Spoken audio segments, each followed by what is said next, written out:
Olá, boa tarde. Eu sou Lawane Lopes, sou aluna de Arquivologia do quarto semestre. Eu estou vestindo uma blusa azul escura, meu fundo é uma parede branca, meu cabelo é castanho escuro, bem curtinho, cacheado. Eu tenho uma pele confusa. É, é isso. Boa tarde, gente. Eu me chamo Douglas também. Sou estudante de arquivologia, né? Esse curso maravilhoso. Eu estou num ambiente claro na minha cozinha. Estou numa parede clara também. Estou com uma blusa escura. Meu cabelo é preto, meus olhos são pretos. E estou com um colar no pescoço também. Bem, então boa tarde a todas, a todos e todes. Eu sou a professora Georgette, professora do curso de Arquivologia da Universidade de Brasília e do programa de pós-graduação em Ciência da Informação também da Universidade de Brasília.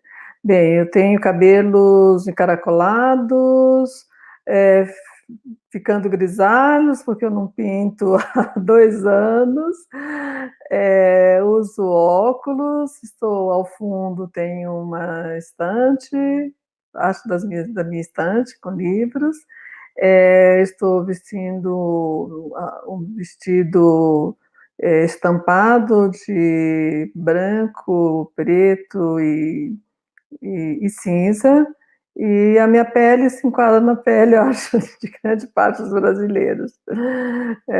Talvez eu me considere parda, né? Não, não sei. Enfim, é isso. Então, eu vou, a pedido dos organizadores, no quadro das comemorações dos 60 anos da Universidade de Brasília, a universidade da qual eu me orgulho de fazer parte como docente, da qual eu me orgulho de ter feito parte como discente. Eu fiz o mestrado em História, no Departamento de História da Universidade de Brasília. Eu sou graduada em História pela Pontifícia Universidade Católica de São Paulo. Daí a minha relação inicial com os arquivos, daí porque eu fui para o curso de arquivologia, porque na graduação em História, então a gente tinha disciplinas nas quais a gente, inevitavelmente, nós frequentávamos os arquivos, né? Na época em São Paulo, eu pesquisava até no Arquivo Público do Estado de São Paulo, que na época ficava na Rua da Consolação, no prédio antigo, não é esse prédio moderno que hoje tem a cidade de São Paulo, do Estado de São Paulo.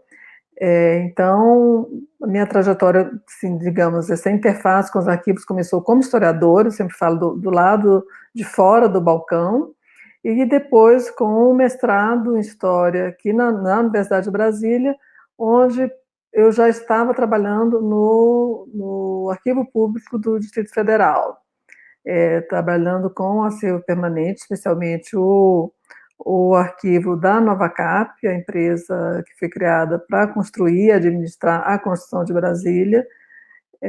Trabalhei no projeto Memória da Constituição de Brasília, onde basicamente era um projeto que nós trabalhávamos com história oral, que é uma forma de produção de fontes que a gente tem, que se incorpora ao fundo arquivístico dos arquivos e serve de fonte também para pesquisadores e para quem quiser saber da história da sua cidade, a história da capital federal, no caso específico desse Memória da Constituição. Então, esse é um pouco a minha trajetória. Depois eu fiz o doutorado também em História, o mestrado em História Política e o doutorado em História contemporânea, que eu fiz na França, na Universidade, na Sorbonne, nos anos 90, quando eu terminei, e terminando o doutorado, aliás, antes de terminar o doutorado, porque antes de terminar o doutorado, eu tive que voltar ao Brasil, porque o meu marido também fazia doutorado em outra área, e ele terminou primeiro e a gente voltou. Depois eu voltei para para Paris para defender o doutorado. Terminei de escrever a tese aqui, e nesse período eu fiz o concurso para professor do curso de arquivologia. Eu já tinha tido 2 passagens, então, no arquivo público, primeiro na gerência de arquivo permanente, e quando eu voltei da França, antes de ter concluído o doutorado, eu fui convidada novamente para ir para o arquivo público, onde eu trabalhei na gerência cultural, onde eu trabalhei muito com a questão da difusão de acervos. Eu queria até aproveitar essa ocasião para homenagear 2 pessoas muito queridas. Uma é o Walter Albuquerque Melo, que era então o superintendente do Arquivo Público do Distrito Federal, um grande batalhador pela cultura do Distrito Federal e um grande batalhador pelos arquivos. Então, foi a convite dele, que nem me conhecia, só com base no meu currículo, que eu fui convidada 2 vezes a trabalhar no Arquivo Público. E a segunda pessoa que eu queria homenagear é a nossa colega, que infelizmente nos deixou muito cedo, Rosane Montiel, e que foi a grande incentivadora para que eu fizesse o concurso para ocupar um concurso para o curso de arquivologia. Então, são 2 pessoas as quais eu sou reconhecida eternamente por essas 2 oportunidades. E nesse período também no Arquivo Público do Distrito Federal foi onde também eu fiz um curso de especialização no Arquivo Nacional, onde eu tive a oportunidade de ser aluna do grande arquivista francês, uma grande personalidade que todos os alunos de arquivologia conhecem, que nos deixou também recentemente, que foi o Michel Duchamp. Ele deu um módulo desse curso do Arquivo Nacional. Então, a minha trajetória, basicamente, do ponto de vista acadêmico, com a história, né, em termos de formação, mas com essa interface muito grande de pensar os arquivos, refletir sobre os arquivos e colocar a mão na massa nos arquivos, trabalhando também no tratamento, na construção de instrumentos de pesquisa, na classificação, na descrição. Então, esse foi, digamos, o que me levou a hoje estar no curso, ser docente do curso de arquivologia da Universidade de Brasília. Então, acho que seria essa minha introdução para vocês. Tá ótimo, professora. A senhora falou do seu contato inicial com os arquivos, né, das disciplinas de história. Em relação à arquivologia, assim, o seu contato, esse contato inicial, veio uma paixão, veio um gosto, ou foi uma caminhada que foi acontecendo e quando você se percebeu, estava dentro da arquivologia?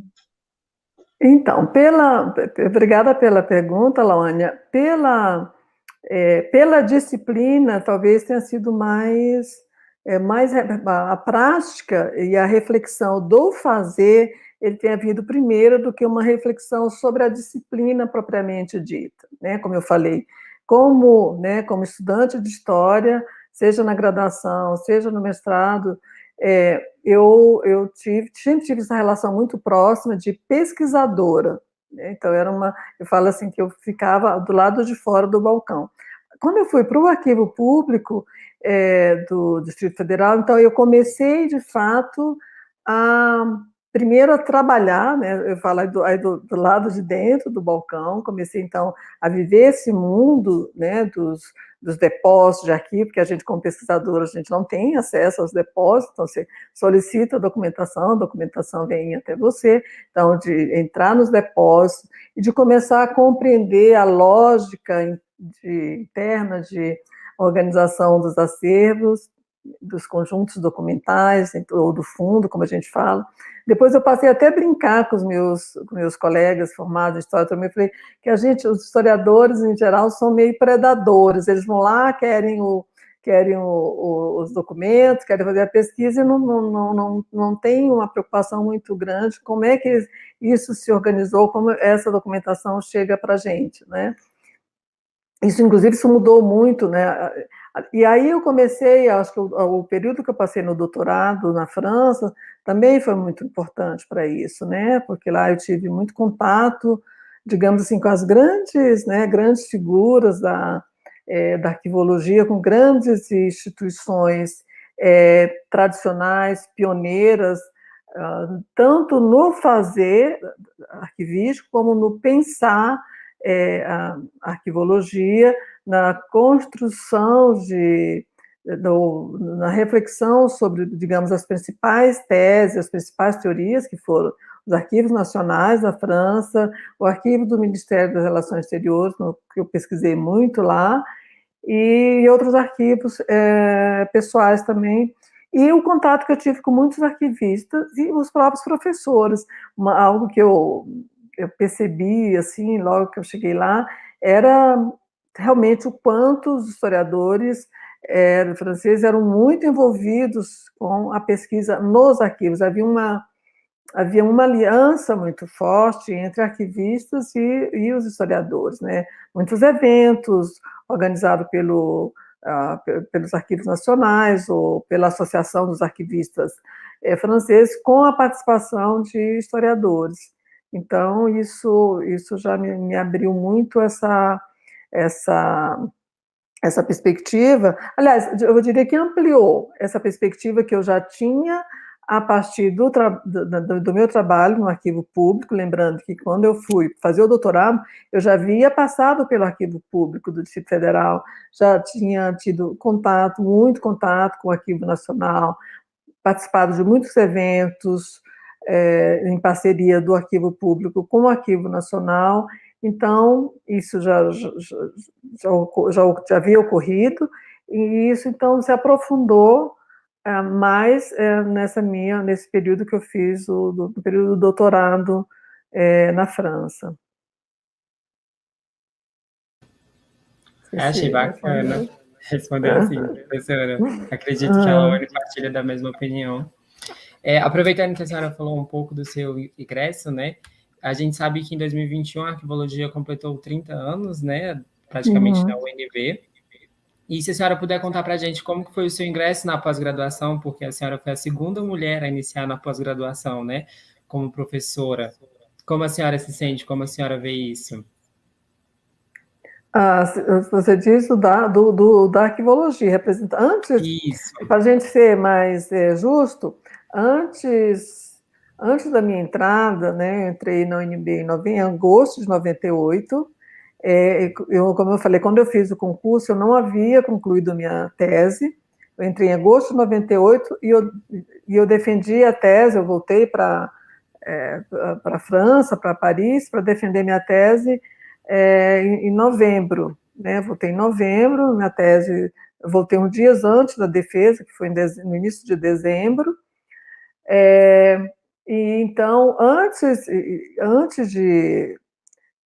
Então, eu não tinha, em 90, logo que eu entrei, eu não podia entrar na pós-graduação, porque eu só tinha mestrado, aí eu entrei para a pós-graduação em janeiro de 99, mas antes,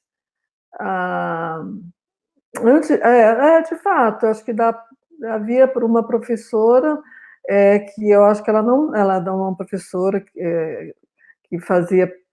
estava no curso, agora Douglas, eu lembro dela, que era a professora Isa Pupar, que eu não sei se ela estava na pós ainda, sabe? Isso mesmo, foi ela mesma, a Isa Pupar, que precedeu a senhora e a senhora foi a segunda. Exatamente. Então, isso, então a professora Isa já havia passado pela pós. Aí, então, em janeiro de 99, eu já entrei e já me credenciei na pós. Foi um pouco meio assim, aos turbilhões, né? Eu fiquei meio assustada, porque, né, havia acabado, eu não tinha tido nenhuma orientação científica, por exemplo, mas eu logo entrei e já ganhei 2 estudantes de mestrado, que foi uma aluna de Angola, e o Vanderlei, que vocês conhecem, Vanderlei Batista dos Santos, que eles haviam sido aprovados na seleção, e eles, então, foram indicados como meus alunos. Foi um grande prazer, foi um grande aprendizado. Eu também quero agradecer publicamente a eles pela confiança de terem tido uma orientadora também que estava quase que aprendendo com eles, então acho que foi uma troca importante, aprendi muito com os dois, e para minha grande satisfação, a Alexandra, que era angolana, voltou, terminou seu mestrado, voltou para Angola, foi ser diretora do Arquivo Nacional de Angola, e o Vanderlei, como vocês sabem, né, defendeu com êxito sua dissertação foi publicada em livro, eu diria que foi um trabalho pioneiro, né, para falar, ainda se falava muito de documentos eletrônicos, então eu fui estudar mais com ele até, porque o tema da Alexandre fazia um diálogo muito forte com os instrumentos de pesquisa do Ministério das Relações Exteriores do Brasil, a questão da representação. Então, já era um tema com o qual eu tinha mais familiaridade, e no caso do tema do Vanderlei, eu fui estudar muito, então eu aprendi muito com ele. E queria também fazer uma observação, que nessa época, o Conselho Internacional de Arquivos já vinha produzindo material sobre o tema dos documentos eletrônicos, então a gente foi um material que nos serviu de base para a construção da dissertação. Então, eu fui um duplo aprendizado, do ponto de vista de ser orientadora, do ponto de vista de ofertar disciplinas na pós-graduação, e aí com um terceiro fator, que era entender o que era a ciência da informação, né? Ir em busca dos autores da ciência da informação, transitar um pouco nessa área que, na verdade, a questão da arquivologia, para alguém que vinha da história, essa interface, esse diálogo era muito mais forte com a história.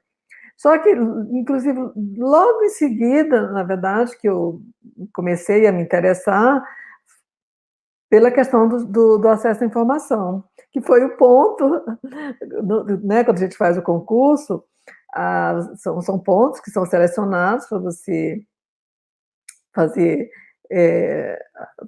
né, para você fazer a sua prova escrita, e também a aula didática.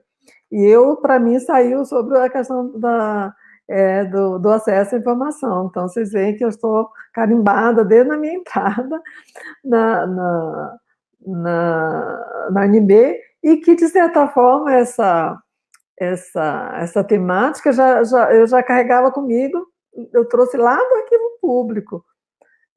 Acho que o Douglas já sabe, que foi meu aluno, meu monitor, já foi meu aluno, que eu acho que eu já falei isso, né, em alguma disciplina, que eu fui editora da primeira revista do Arquivo Público do Distrito Federal, que o tema do dossiê da revista foi sobre os arquivos da repressão. Então, o tema do dossiê era os arquivos da repressão, do recolhimento ao acesso.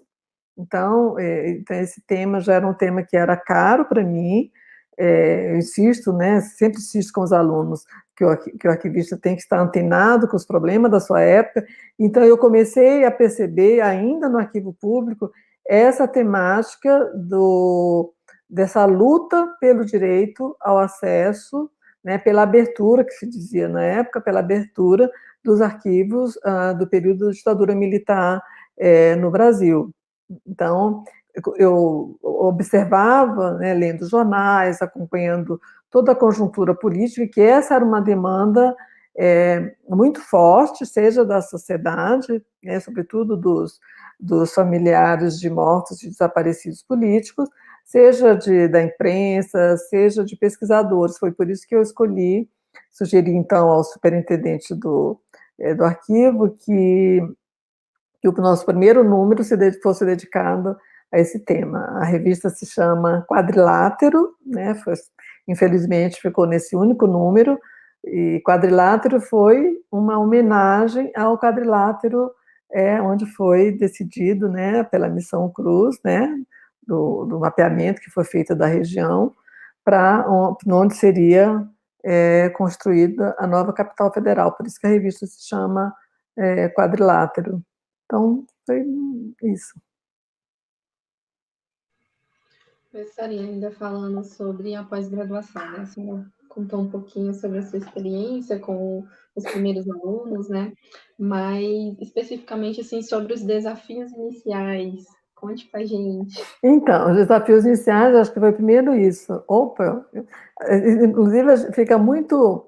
Eu tinha acabado, eu era recém-doutora, né? Como eu falei, eu defendi a tese em 98, tese de doutorado, então eu me via muito mais na condição de aluno do que na condição de professor, né? Mais na condição de orientanda do que de orientadora. Mas, ao mesmo tempo, como na França, e talvez vou contar da experiência da França, a gente fica bastante solto, né? Os orientadores são muito ocupados, tem muitos orientandos, né? Então, assim, os horários de reunião são muito estritos, eu acabei precisando me inventar, né? Então, eu comecei a criar além da questão metodológica, científica, eu criei meus próprios instrumentos que facilitassem a construção do meu trabalho, né? Seja da dissertação, eu comecei um pouco na dissertação, esse exercício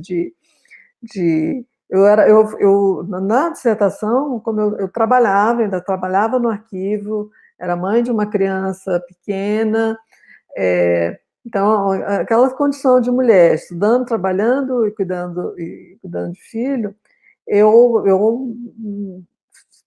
tentava ser muito prática, não andava sempre, eu falo até hoje com meus orientandos, andava sempre com um caderninho, onde eu anotava os títulos que me ocorriam de capítulos, de leituras, sim, naquela época, no mestrado, a gente não tinha essa facilidade, minha dissertação, eu mesma datilografei tudo, depois a versão final eu paguei alguém para digitar, né?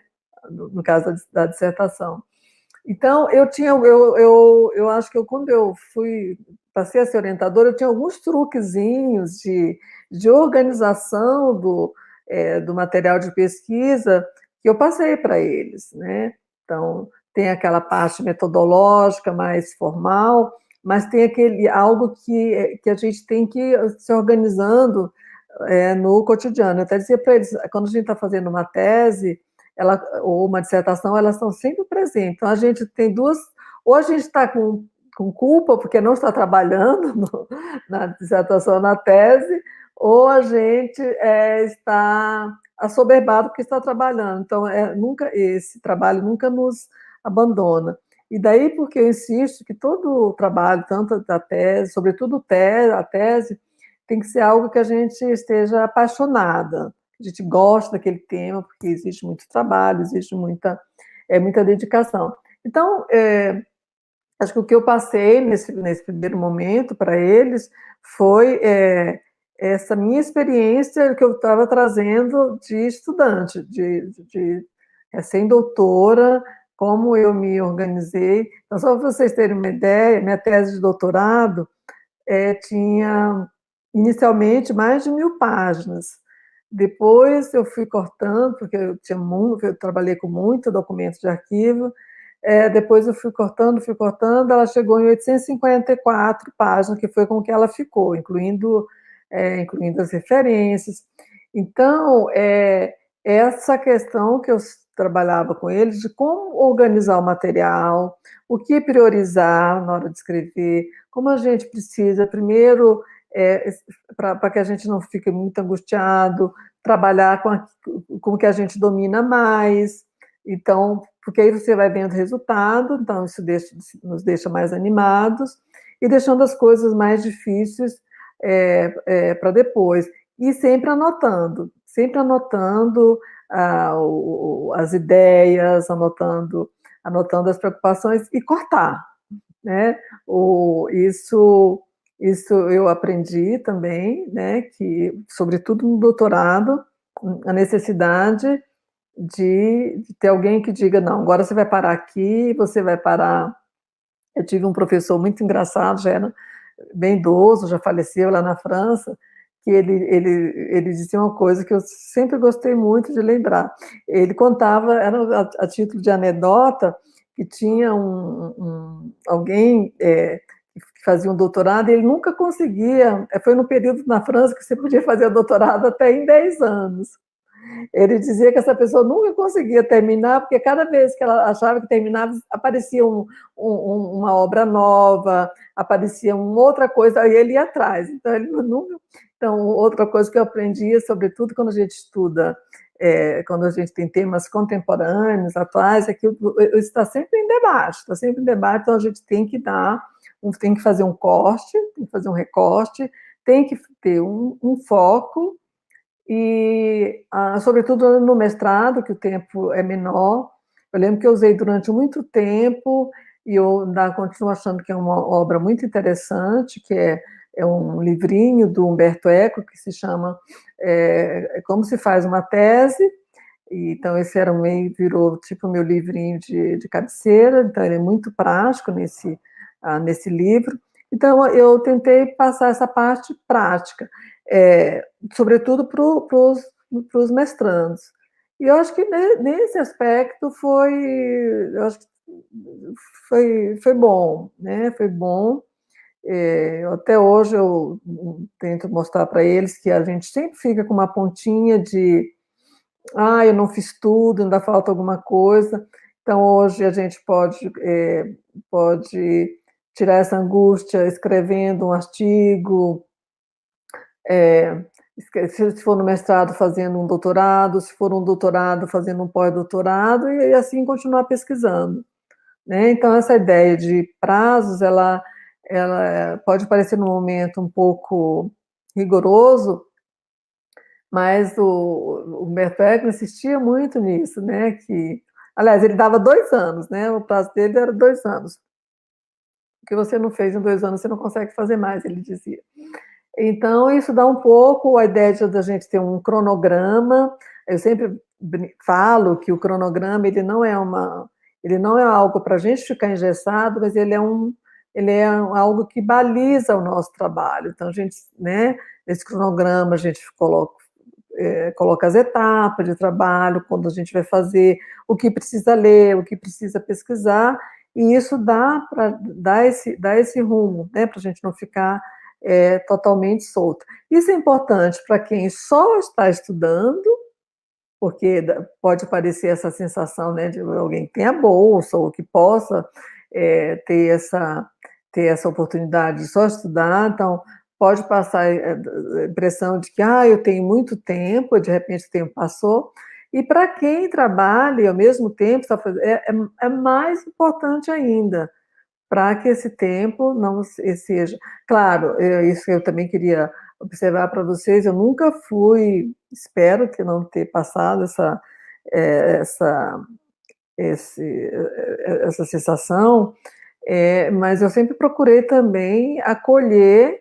Eu entendo que todos temos nossas subjetividades, então eu busquei também acolher, que eu tento fazer hoje, talvez com 64 anos, eu tenho mais ainda essa compreensão de acolher também os orientandos, as orientandas que têm algum tipo de problema pessoal, ou de qualquer outra natureza, né? Da gente negociar prazos, a universidade oferece essa possibilidade. Então, assim, eu diria que eu transito entre ser prática, né, entre trazer a pesquisa, mostrar para os alunos e alunas, pesquisadores que eles precisam ser práticos, mas ao mesmo tempo que tem alguns momentos que talvez precisa dar uma parada, precisa trancar, não é? Para levar em conta também as suas questões de natureza pessoal, que influi no trabalho, né? Então, eu acho que eu procurei fazer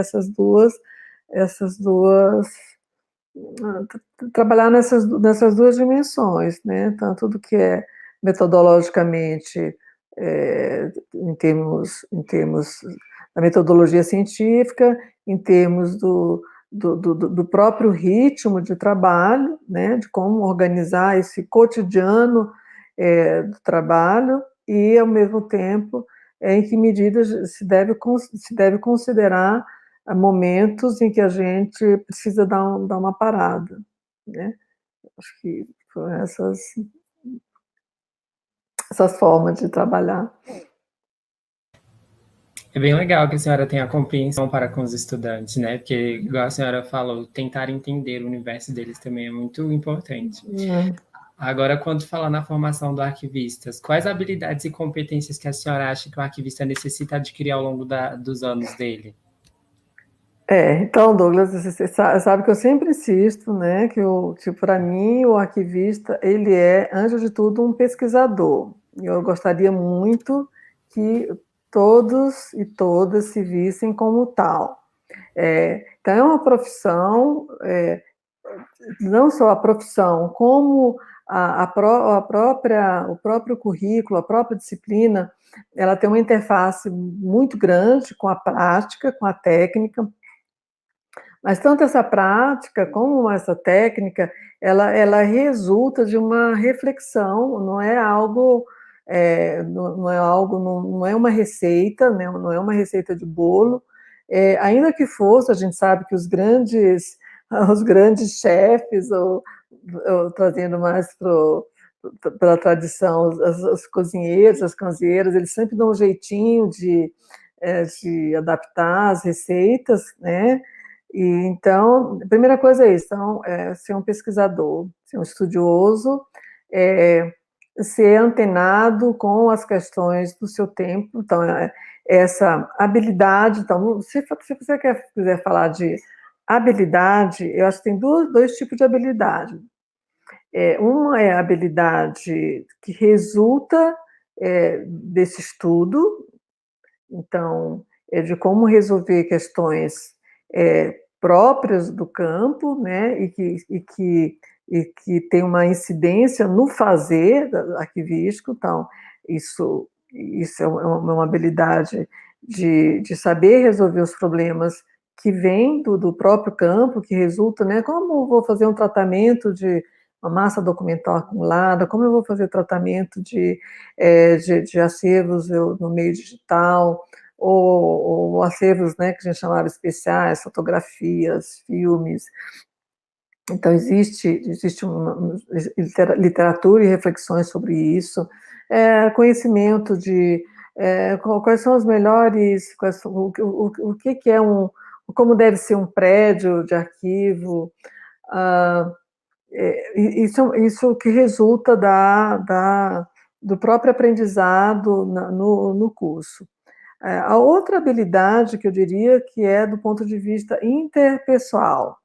Eu sempre vejo o arquivista como aquele que trabalha, aquele ou aquela, trabalhando em equipe, né, discutindo, ao tomar decisões. Por isso que quando eu falo para vocês sobre a norma de descrição, uma das coisas que eu acho interessante, campos que a norma prevê, para dizer quem fez a descrição, quem fez o quê, para estar passando esse diálogo de um profissional para o outro. Então, e agora, cada vez mais, quando nós temos Lei de Acesso à Informação, Lei Geral de Proteção de Dados Pessoais, mais ainda eu compreendo que essa habilidade do arquivista de lidar hoje na contemporaneidade se pensar trabalhando em equipe interdisciplinar, multidisciplinar, pluridisciplinar. Então, eu sempre vejo arquivistas, bibliotecários, historiadores, sociólogos, antropólogos, profissionais do direito, trabalhando juntos, né? Eu até brinco quando estou na introdução à arquivologia, mostrando o quanto a arqueologia, por exemplo, ela é uma parceira também da arquivologia, né? Muito do que nós sabemos hoje sobre os primeiros arquivos, sobre essas primeiras tentativas, né, das sociedades humanas de, de representar, de organizar as suas ações, a gente sabe graças às escavações arqueológicas.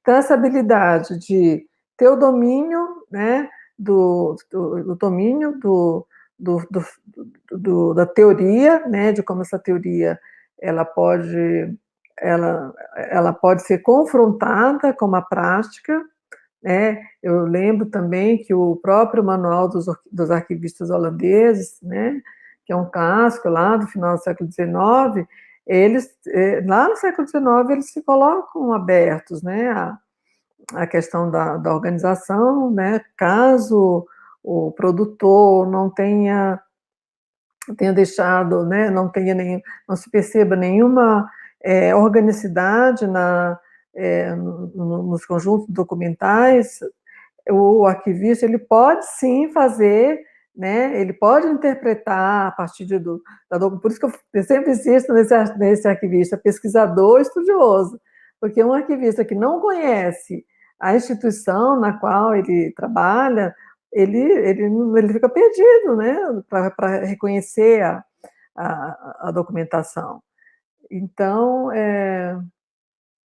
não sei se respondi, Lawane Douglas, assim, eu acho que essa habilidade interpessoal e a habilidade sim, de dizer, olha, nós temos alguns, vamos dizer, retomando uma terminologia que vem da sociologia, basicamente, né, que é o do paradigma, ou se a gente considerar no campo da filosofia, né, no livro A Estrutura das Revoluções Científicas, também o arquivista se vê em algum momento, será que esses princípios que nós, né, que são fundadores e fundantes da disciplina, eles ainda têm, eles se sustentam, né, diante dessa realidade? Então, se fazer essas perguntas, né, que toda disciplina se faz. É claro que tem muitos paradigmas de algumas ciências que se mantêm ainda, né? Então, assim, a gente tá aberto, é isso. O arquivista tem que ter essa abertura para os paradigmas, para os fundamentos da disciplina e ver em que medida eles respondem ou eles precisam ser ajustados à realidade documental, que hoje a gente sabe que tem diversas, né, se a gente vê sempre lembra a própria Luciana Durante, que vocês devem estudar, que buscou atualizar a disciplina diplomática lá no século, disciplina do século XVII, para mostrar a atualidade de certos fundamentos da disciplina para a realidade atual, inclusive para a realidade dos documentos, né, do mundo digital.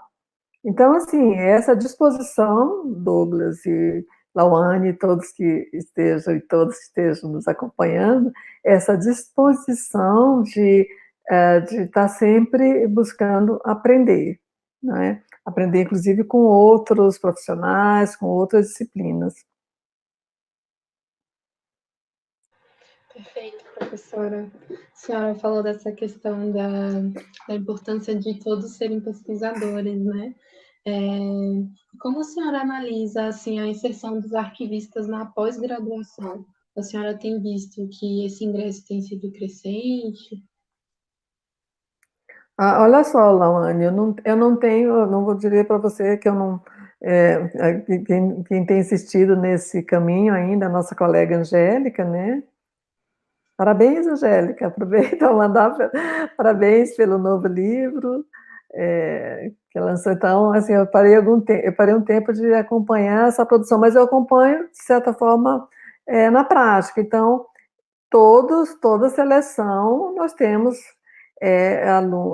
candidatos e candidatas que fizeram a graduação em arquivologia.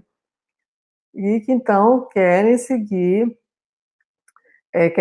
pesquisando, alguns com questões, trazendo problemas mais de natureza teórica, outros trazendo problemas mais de natureza prática, dependendo se eles da sua inserção no profissional. Muitas vezes alguns querem resolver questões do próprio trabalho, e curioso que muitas vezes, não necessariamente, então, assim, a gente tem candidatos e candidatas formados em arquivologia que vêm fazer a pós-graduação, e, curiosamente, a gente tem um outro movimento que são candidatos e candidatas que não fizeram a graduação em arquivologia, mas se interessam pelas temáticas da arquivologia, sobretudo na questão do tema do acesso, né? Então, eu tenho orientado, por exemplo, alunos e alunas que não são graduados em arquivologia, né, e querem fazer um mestrado com o tema do acesso à informação. Aí, claro, né, a gente tem... Então, chegando na pós-graduação, a gente tem uma disciplina chamada Fundamentos da Ciência da Informação, que é uma disciplina como a ciência da informação atrai, não que outras disciplinas não sejam assim também, mas talvez nós tenhamos essa particularidade mais forte, mas a gente atrai candidatos de muitas outras áreas. Então, nessa disciplina de Fundamentos da Ciência da Informação, é onde a gente apresenta, né, a história da ciência da informação e, como o nome diz, os fundamentos e os principais autores, né, os clássicos da área. Então, é um momento em que os alunos, quem vem dos cursos de arquivologia, então, passa a ter um contato maior com esses autores, que, eventualmente, eles viram ainda na graduação, e ao mesmo tempo, esses candidatos, esses que ingressaram na pós-graduação, que são de outras áreas, eles também se familiarizem com esses autores que são, né, com a história da ciência da informação e com os fundamentos e com os autores. Então, assim, respondendo a sua pergunta, Laone, sim, né, eu acho que cada vez mais tem candidatos e candidatas que vêm da arquivologia e continuam com alguns temas, muitos que já fizeram até iniciação científica, então, alguns temas que eles foram particularmente, que eles tocaram em particular, então eles querem se aprofundar, começa esse aprofundamento na iniciação científica, então também aproveita esse espaço para incentivar a participação dos estudantes e das estudantes do curso de arquivologia nos projetos de iniciação científica dos professores, ainda que não seja necessariamente para seguir uma carreira acadêmica, mas, como eu disse, isso é mais uma ferramenta para aquele perfil que eu falo para vocês de arquivista como pesquisador. Então, na iniciação científica se começa esses primeiros passos, vamos dizer assim, na pesquisa. Na verdade, como agora nós vamos ter o TCC, o nosso curso de arquivologia, antes não tinha, eu, como docente do curso, sempre que foi possível, eu incentivei os estudantes a fazerem pesquisa, né? Tem um momento da disciplina, em todas as minhas disciplinas, que eu incentivo fazer essa experiência da pesquisa. Agora, lógico, quando a gente tiver o TCC, isso vai ser formalizado, então você vai ter uma pesquisa formal. Então é isso, tem um crescimento, tem um interesse da pesquisa, a gente vê que eu acho que os arquivistas estão reconhecendo que o seu próprio papel nas instituições, digamos, se você vai optar por trabalhar numa instituição, eu acho que essa formação vai dar para o profissional e a profissional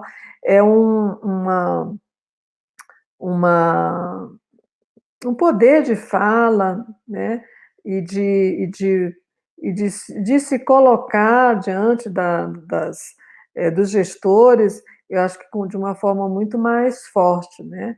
Se o arquivista, a arquivista, se pensar nessa posição de pesquisador, não é? Eu acho que tem um diferencial importante, e um diferencial em que o profissional, a profissional, pode se colocar, alguém que domina, sim, a técnica, né? Eu sempre brigo, a gente carrega caixa, se suja, né? Dependendo do que a gente vai fazer. E agora, lógico, a gente busca se proteger com máscara, né? Não estou falando nem da pandemia, que, aliás, deve ser uma questão bem importante do ponto de vista da segurança do trabalho arquivístico, mas a gente sabe que nós temos esse lado também, né? De arregaçar as mangas, carregar a caixa, fazer limpeza, mas isso não diminui em nada essa percepção que eu tenho do arquivista como pesquisador, né? Isso não tem nada, faz parte também do nosso métier, digamos assim, né? Do nosso ofício. Isso mesmo, professora. Eu queria aproveitar para fomentar. Gente, faça a pesquisa, é muito bom. Eu comecei do nada e gostei. Já estou na minha segunda pesquisa, graças a Deus. É uma área muito bacana. Então, se você se interessa, vai. Mesmo se você não se interessar, vai também, porque eu sei que você vai gostar. Eu comecei como nada, né? Tipo, não tinha visão. Aí eu entrei, sentei e gostei. E saí de lá como pesquisador, graças a Deus. E falando de dados, eu queria até comentar com a senhora, com vocês que estão nos ouvindo e assistindo, que em 1980 a gente teve de teses e dissertações defendidas 6, e agora, em 2020, a gente já teve 15. Então, de um fato, cresceu muito. Em 2006, a gente teve 30 defendidas como FCI num todo. Então, é uma coisa que a gente está vendo que está crescendo, como a senhora mesmo falou. Sim. E é uma coisa muito boa, né? Muito, graças a Deus. Muito bom, muito bom. Eu fico muito orgulhosa de ter participado dessa história, né? Da história do curso, da trajetória ainda hoje, né? Acho que muitos de vocês que já egressos ainda escrevem para a gente, né? Ou até para tirar dúvidas. Infelizmente, aí eu até gostaria, sabe, Douglas, aí eu confesso aqui para vocês, para a Lauane, aliás, não sou só eu acho que esse é um sentimento de muitos dentre nós, professores, que diante a gente já chegou a discutir em alguma época que a gente gostaria de ter uma espécie de um escritório nosso, assim, dentro da UNB, não nada particular, assim, só para que a gente pudesse receber os egressos e tirar dúvidas, sabe, auxiliá-los e ter assim, esse espaço reservado para aqueles que optaram, que não querem voltar a estudar, não querem, mas estão lá empenhados na sua responsabilidade, querem ter esse momento, que a gente tivesse assim, uma salinha só para ficar, né, olha, podemos receber hoje os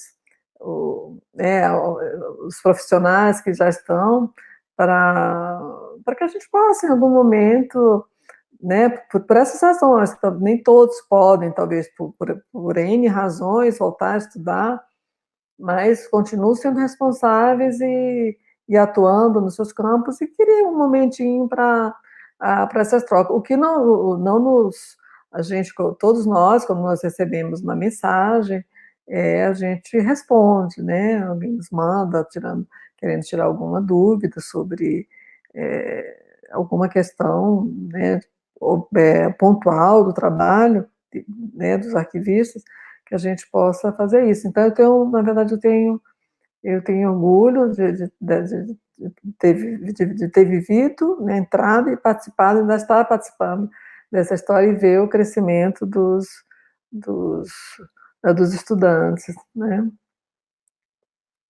Isso, professora. Aproveitando que a gente está falando, né, do ingresso dos discentes na pós, como a senhora atribui, né, esses fatores que influenciam o discente de fato a entrar na pós? Talvez a gente tenha... Eu vou falar hipoteticamente, tá, Douglas? Porque eu não tenho nenhum estudo, não vou me basear em nenhum estudo para responder a sua pergunta. Tranquilo, professora. Então, eu acho que, hipoteticamente, é, acho que uma das variáveis que contribui para isso é esse desejo de continuar se atualizando, de muitas vezes no espaço de trabalho, nesse espaço, no caso daqueles que já estão trabalhando, não se sentirem devidamente acolhidos para que se possa fazer uma pesquisa lá mesmo, ou para ter uma autoridade para propor um projeto. Então, eu acho que deve contar, né, para que haja esse interesse, ou seja, de se atualizar. Então, eu acho que esse talvez seja um fator bastante significativo. Outro fator que eu acho que pode contar para isso é a possibilidade, com a abertura dos cursos de graduação em arquivologia e o crescimento da pós-graduação em ciência da informação, onde você tem um número considerável de docentes que são professores do curso de arquivologia e que desenvolvem temáticas de pesquisa em arquivologia, isso talvez seja uma variável que atraia esses egressos do curso de arquivologia, pensando eles também em uma carreira acadêmica, tá? Então, eu acho que tem essas duas possibilidades. Uma é a própria atualização, você tem um trabalho que te dá essa possibilidade de você se afastar, ou pelo menos para fazer as disciplinas, e você então se atualizar. E a outra é pensar numa carreira acadêmica. Muitas vezes a gente tem tido professores substitutos, né? A gente tem seleção professor substituto, e a gente tem... eu lembro que quando eu entrei era muito difícil conseguir professores substitutos, por exemplo, para já graduados em arquivologia. Hoje não ocorre mais isso, né? Claro que tem isso. Então, assim, se por um lado a gente pode ter alunos que ingressam no curso mais por uma questão até de concurso, né, de concurso para arquivista, na pós-graduação eu acho que isso muda um pouco esse perfil, né? Acho que não, já é uma outra configuração. Então, você tem as pessoas mais maduras, que já podem pensar em seguir uma carreira acadêmica, ou se, como eu disse, ter um discurso mais reconhecido, né, uma legitimidade maior dentro da própria instituição onde elas trabalham. Professora, e a senhora, né, fez o convite, o Douglas também, para a participação dos projetos de iniciação científica. E tendo visto que a UNB trabalha com esse tripé, né, de extensão e pesquisa, como é que a senhora avalia a participação dos discentes nessas atividades? Eu acho que só tem crescido. Eu acho que só tem crescido a participação dos, ah, dos alunos e alunas do curso de arquivologia em projetos de iniciação científica. Eu também não tenho esse dado, tá, Lawane? Eu não tenho acompanhado, mas eu posso dizer, assim, vendo, observando, que todo ano, né, o edital é publicado uma vez por ano, no mês de março, e todo ano tem os professores, né? Não sei se vocês já fizeram os dois, né? Iniciação científica, então, um professor tem um projeto de pesquisa, ele divulga, e os alunos e alunas se candidatam, e a partir desse projeto, você pode ter um projeto com um, dois, três estudantes, com o que a gente chama de planos de trabalho para cada um. Então, cada plano de trabalho é um aspecto daquele projeto maior, que é o projeto do professor, que o aluno e a aluna vão desenvolver, né? A partir daquele. E eu acho que sim, só tem crescido. Só tem crescido. Todo ano tem. E olha, eu acho que a gente ainda tem algo que eu acho que nós merecemos aplauso, porque tendo em vista que o nosso curso é noturno, então a maioria de vocês trabalha, então isso já dificulta ter atividades extras, além daquelas que estão previstas no currículo, e mesmo assim a gente, né, acho que todos os professores, praticamente todo ano, tem candidatos e candidatas à iniciação científica. Então, sim, Lawane, acho que cresceu, eu acho que nós merecemos parabéns né, felicitações por esse avanço, e talvez isso até, no caso da arquivologia, do curso de arquivologia da UNB, depois, quando a gente implantar, de fato, o TCC, talvez isso até aumente mais, né? O TCC deu assim,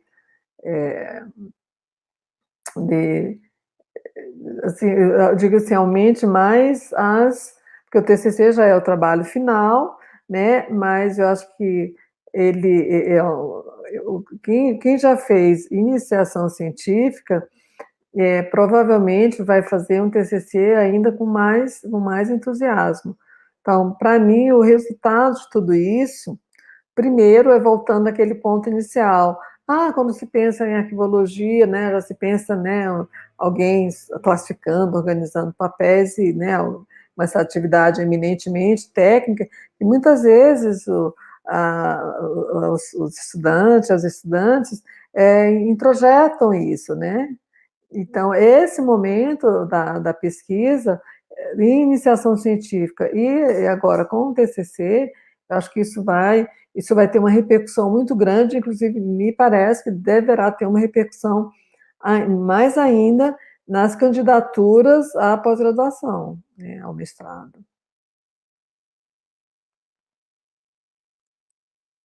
Isso é muito bom, né? Que a gente vê que, de fato, o projeto, a extensão, ela dá um gás para o estudante, né? Uma área para ele querer estudar, para ele querer poder prosseguir.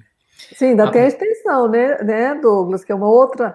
Eu sempre gostei também da extensão, mas hoje eu confesso para vocês que na verdade, eu fiz muitos projetos de extensão logo nos meus inícios. Agora é por uma questão porque acho que, inclusive, a extensão, ela é um momento realmente de diálogo com a sociedade, né? Porque você pode fazer os projetos abertos, né?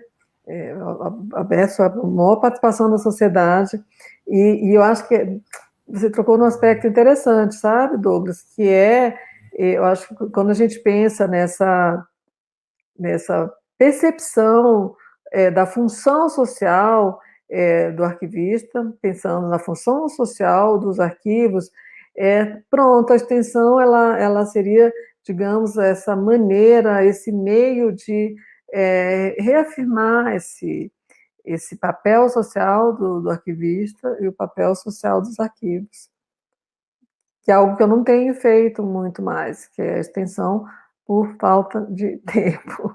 Mas, assim, dou meus parabéns e felicito os meus colegas que ainda fazem extensão.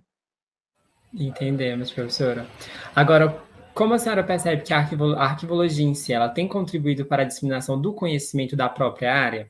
Porque a gente sabe que lá atrás ela não era tão reconhecida. Hoje em dia, graças a Deus, a gente está mais, né? Eu acho que eu responderia assim em termos, sabe? Sabe, Douglas? Eu acho que poderia ser mais. Poderia ser mais em alguns. Acho que você lembra dos exemplos que eu dou um pouco na sala de aula, né?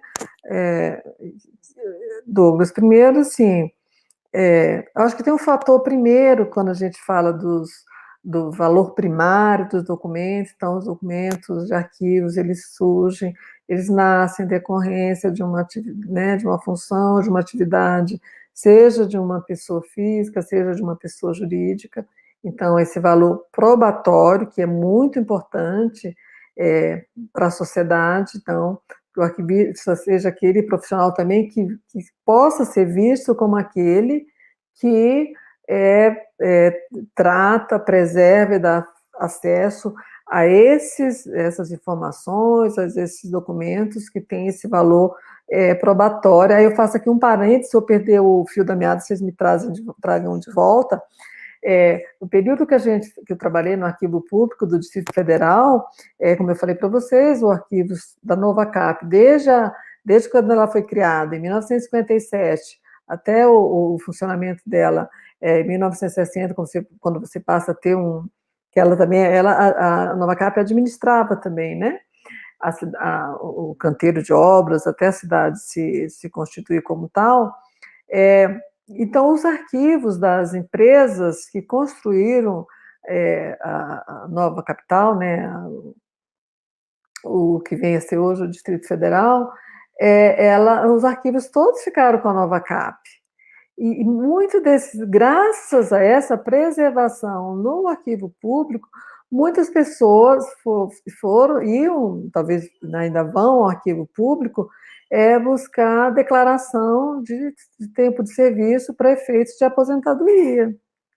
Então, isso é um trabalho que, à época, o arquivo, a gente, inclusive, eu estava trabalhando lá na época, que um trabalho que se priorizou muito foi tratar dessa documentação, e ela passou a ser, vamos dizer assim, o carro-chefe do arquivo público do Distrito Federal em termos de visibilidade, porque as pessoas iam lá atrás e se sentiam muito recompensadas de poderem ter essa declaração, né, de tempo de serviço.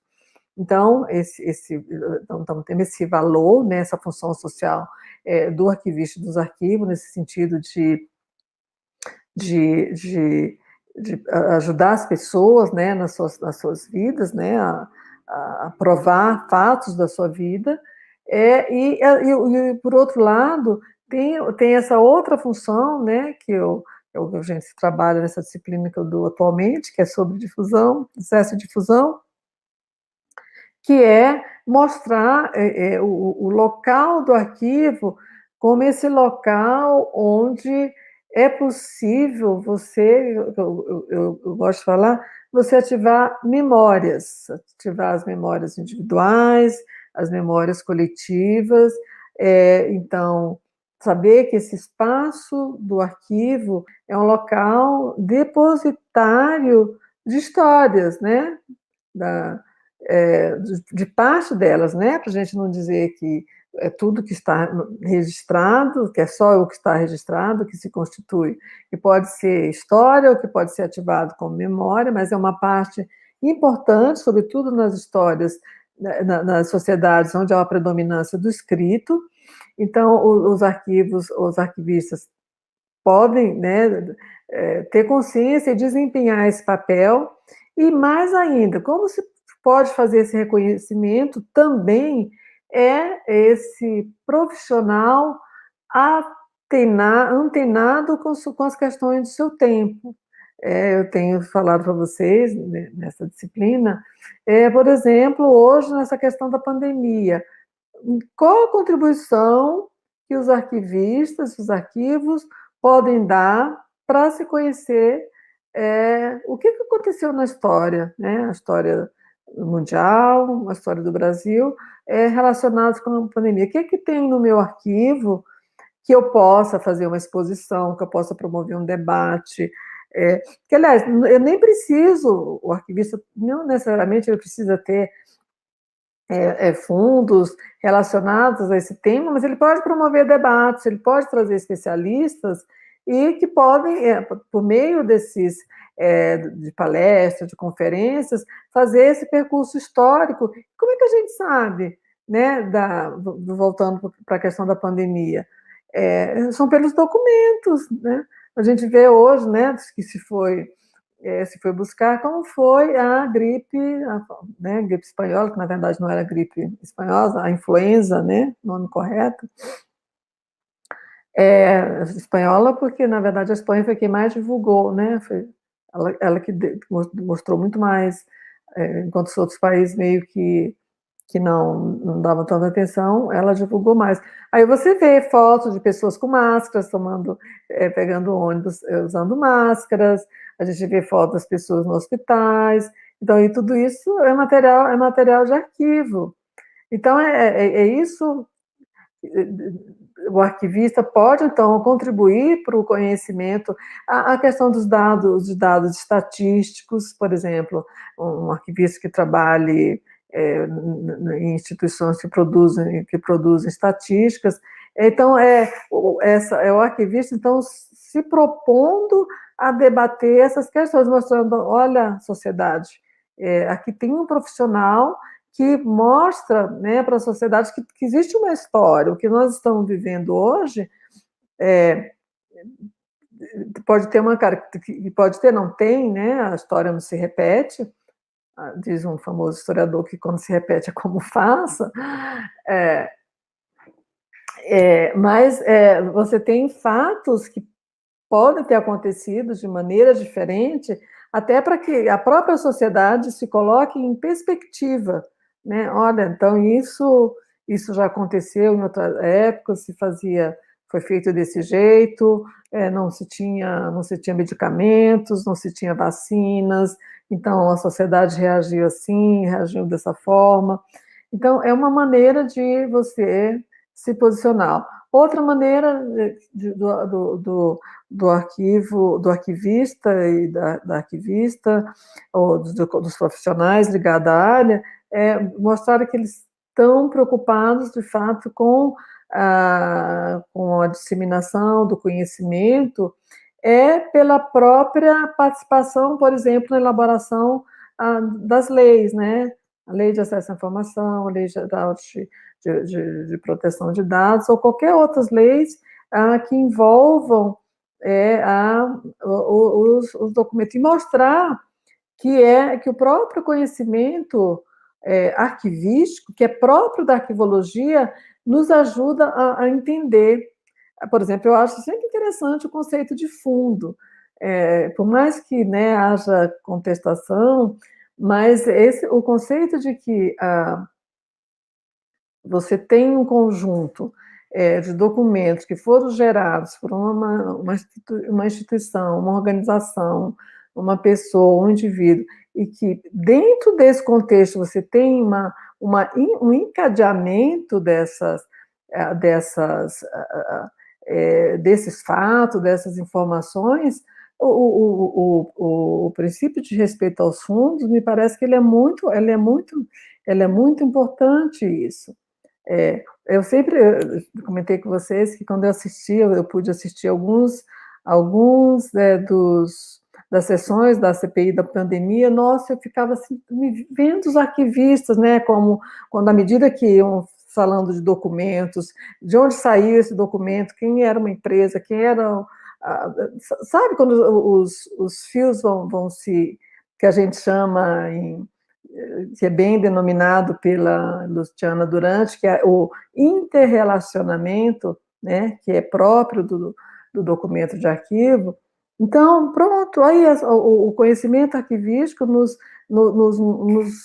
ajudando a entender o contexto, né, o contexto de produção de documentos, que nos faz chegar mais próximo da verdade, né? Hoje, quando a gente fala muito em desinformação, eu prefiro mais desinformação do que propriamente falar em fake news, mas assim, mostrando como esse conceito né, o princípio de respeito aos fundos, o conceito de fundo, ele nos permite fazer isso, né, mostrar como, a partir desse interrelacionamento, né, da unicidade do documento, a gente possa chegar, sim, muito mais próximo da verdade.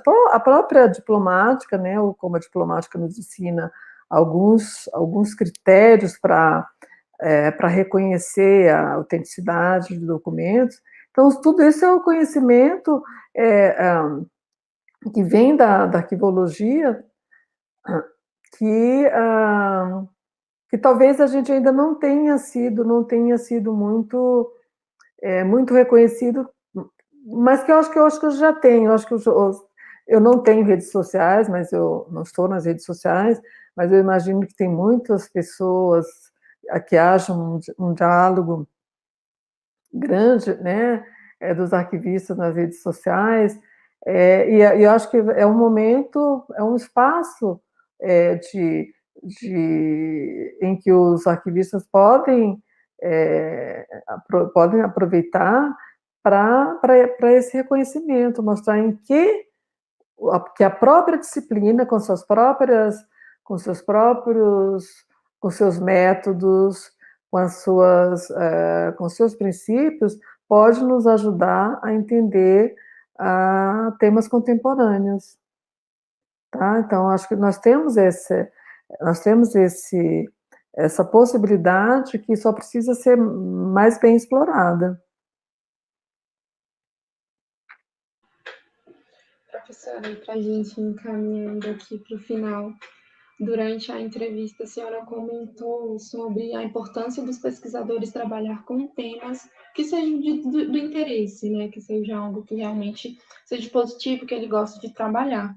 Em relação à produção científica, queria que a senhora comentasse um pouquinho mais sobre como funciona, como é, e as temáticas mais recorrentes.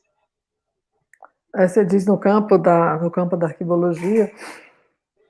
É assim, como toda disciplina, Lauane e Douglas e quem estiver nos ouvindo, acho que a gente tem temas, tem hora que a gente tem uns temas que estão estão mais em voga, digamos assim, outros menos, né? A gente observa muito isso no nosso principal encontro, quer dizer, agora a gente tem, né? Pronto, até para dizer o quanto que o campo avançou, nós tivemos, a gente já tinha o Congresso Brasileiro de Arquivologia, que era organizado pela a antiga Associação dos Arquivistas Brasileiros. Então, é um congresso que o primeiro ocorreu em 1972. Então, se a gente for acompanhar esses congressos, a gente vai vendo a evolução, onde se sai muito dos temas muito, digamos assim, mais práticos da profissão, ou ligados muito à história e à pesquisa, e esses temas vão se ampliando, né, nos congressos seguintes. E nós temos o outro marco importante, que foi, do qual, um evento ao qual eu me orgulho de ter sido uma das organizadoras, que foi o primeiro Congresso Nacional de Arquivologia, o primeiro CNA, que ocorreu em 2004, uma parceria entre o curso de Arquivologia da Universidade de Brasília e a então Associação dos Arquivistas, ou era de Arquivologia de Brasília, né? Desculpem agora o nome. Mas então, o primeiro CNA, então a gente teve, que falou da questão do acesso, né, os arquivos no século XXI, foi a temática. Então, a gente foi uma vitrine do que se pesquisava, nós ficamos surpresos de ver a quantidade de pesquisas. E depois a gente teve a criação da Reparc, em 2010, que a Universidade de Brasília, o curso de Arquivologia, foi pioneiro, né, foi um dos organizadores da primeira Reparc. Então, a gente já teve também uma vitrine, e esses dois eventos, tanto o CNA como a Reparc, continua a produção. Então, assim, eu acho que tem os temas, Lauane, Douglas e todos os ouvintes, eles são, assim, de muita...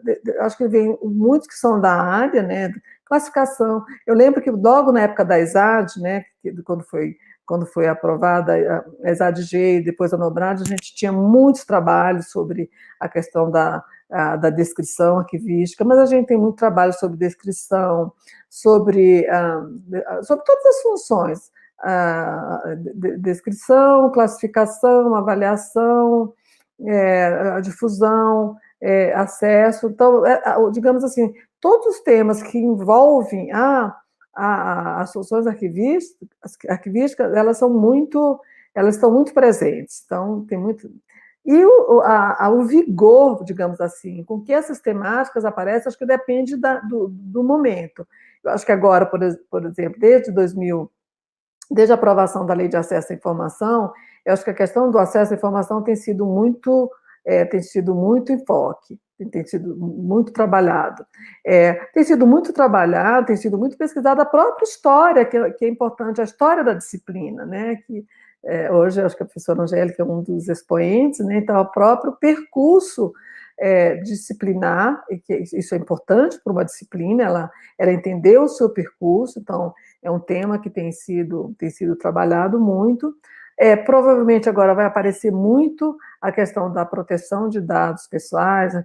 Então, assim, a questão, ou então temáticas, né? As instituições, né? O trabalho sobre os arquivos, né? Como instituições, o profissional arquivista é um tema que tem sido bastante estudado. Então, eu não saberia mesmo, Lauane, assim, mapear para você o que tem sido mais estudado, porque hoje meu foco é muito a questão do acesso, a difusão, e agora vou também me voltando para a proteção de dados pessoais. Mas, assim, do que eu acompanho, eu acho que toda a questão das funções arquivísticas, né, e os próprios conceitos, né, afinal, o conceito, digamos, a parte conceitual da disciplina. Então, nós temos trabalhos de pesquisa sobre a questão do conceito de fundo, ou do eco descontínuo, que é, né, dos conceitos que estão aparecendo, sobre o conceito de avaliação, de macroavaliação, auditoria arquivística, é um outro tema que tem aparecido. Então, vocês veem que a gente tem um caleidoscópio de temas que são possíveis de ser estudados com profundidade pelos arquivos, né, esse estudo pode ser feito, pode começar a partir do próprio fazer, ou na graduação e na pós-graduação, e assim, né, na iniciação científica,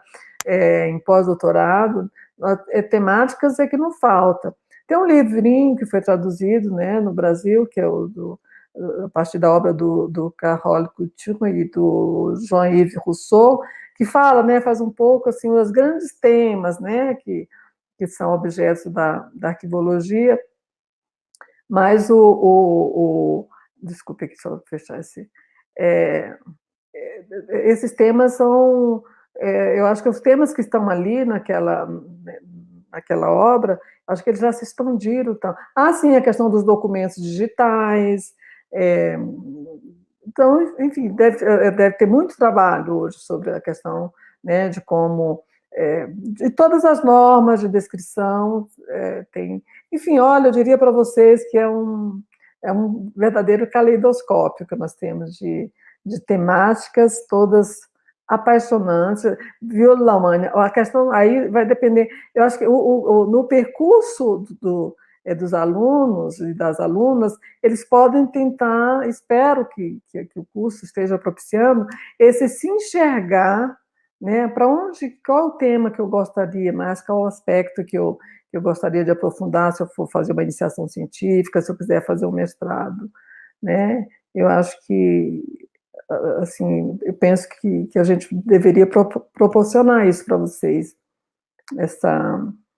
vocês se verem nas disciplinas, opa, é aqui que eu quero, por aqui que eu quero ir, né? Isso mesmo, professora, é como a senhora falou, é uma gama muito grande e, galera, ó, tem área para vocês estudarem. É só escolher uma e ir aproveitar. Agora a gente vai partir para a nossa última pergunta, acredito eu, né, Aone? Que a gente quer saber que a senhora, assim, da senhora, se a senhora puder definir a arquivologia em uma palavra, como que a senhora definiria? O que é arquivologia para você em uma palavra? Acho que a arquivologia é uma disciplina que estuda assim, vários fenômenos sociais ligados à informação, né? Não tanto do ponto de vista de quem produz a informação, como do ponto de vista da circulação da informação, como de como então seria esse fenômeno que é a informação, como ela é produzida, como ela é transmitida, como ela é tratada e como ela circula. E isso sempre num contexto social. Ela não existe fora, né, desse contexto. Acho que eu diria em poucas palavras isso, né? A arquivologia é uma disciplina social, é uma disciplina do campo das ciências sociais. Aí, gostei.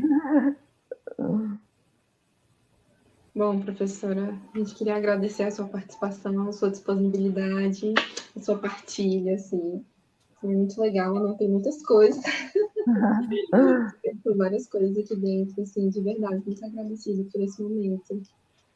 Eu que agradeço, e mais uma vez, falar do meu reconhecimento por estar na Universidade de Brasília, por estar no curso de arquivologia, e que eu espero do fundo do coração que eu possa, nas minhas aulas, nas minhas orientações, nos encontros com vocês, que eu possa, eu tenho me esforçado para dar o melhor de mim e que isso chegue a vocês, né, tanto do ponto de vista do conhecimento, como do ponto de vista das nossas relações, das relações humanas, né, é isso que eu gostaria de passar também, de encerrar, e parabenizando o evento, né, a iniciativa de vocês e os 60 anos da Universidade de Brasília. Isso aí, professor. Em nome de todos do evento, do grupo de pesquisa, a gente agradece a sua participação, viu? Foi ótimo estar aqui com a senhora. Sabe que eu sou um admirador da senhora há muito tempo, que eu já peguei matéria, que eu pego projeto, que eu pego monitoria, que eu vivo mexendo no seu saco. Porque eu gosto muito da nossa área, eu acho que é uma área maravilhosa de se trabalhar, de se viver, de se reconhecer como arquivista também daqui uns dias, né? Poderei falar que eu sou arquivista, então muito obrigado, professora, por toda a construção e por a senhora estar nessa caminhada com a gente, viu? Eu agradeço. Vocês são muito inspiradores e a gente também se nutre demais de vocês, né? Das inquietações,